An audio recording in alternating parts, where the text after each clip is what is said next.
Imagine from BSIE2, and for today's video, I am going to talk about a simple tool used to drive bolts and screws, which is the hex key or the Allen key.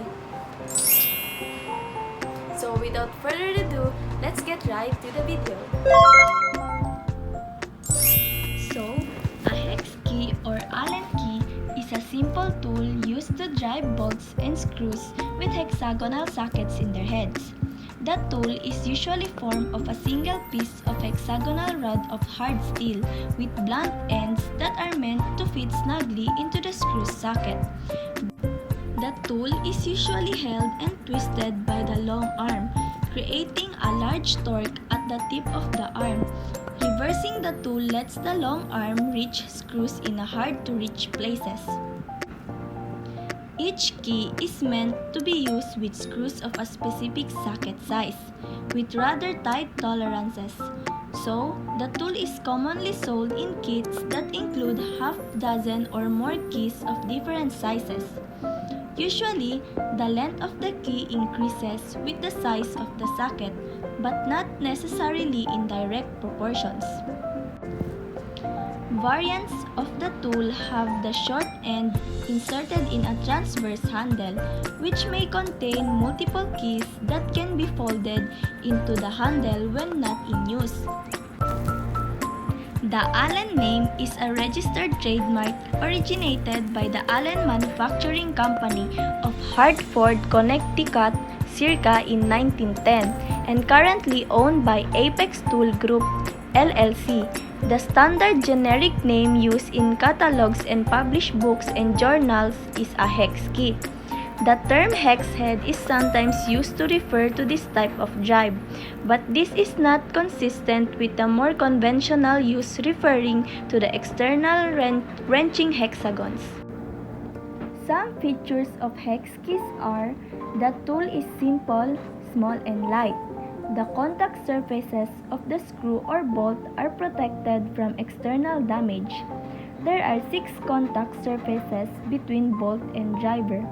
It is very small bolt heads can be accommodated.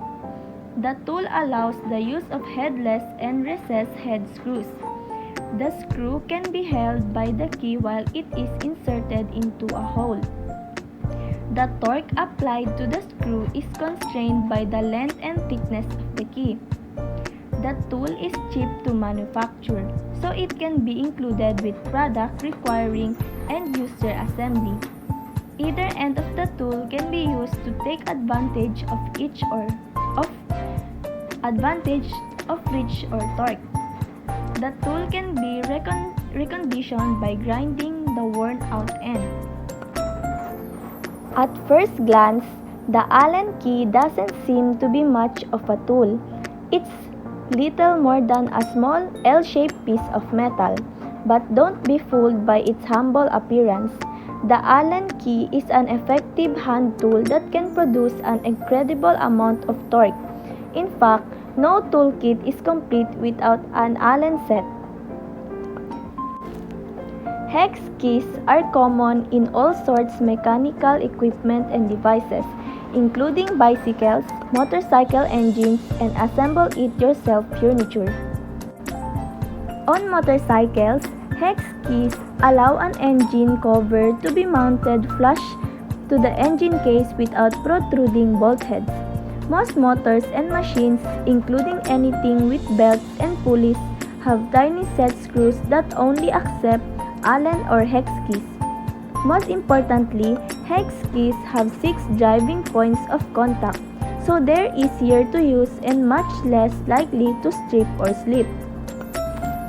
Allen keys or hex keys come in several different styles to suit most users' needs. Some keys come attached to a metal split ring which keeps all the wrenches linked together but makes it awkward to use an individual wrench in tight spaces unless you first detach the wrench from the ring. Second is folding Allen wrenches. But if you ask me, I prefer using the hex key that are individually packed in some kind of snap-closed storage cases.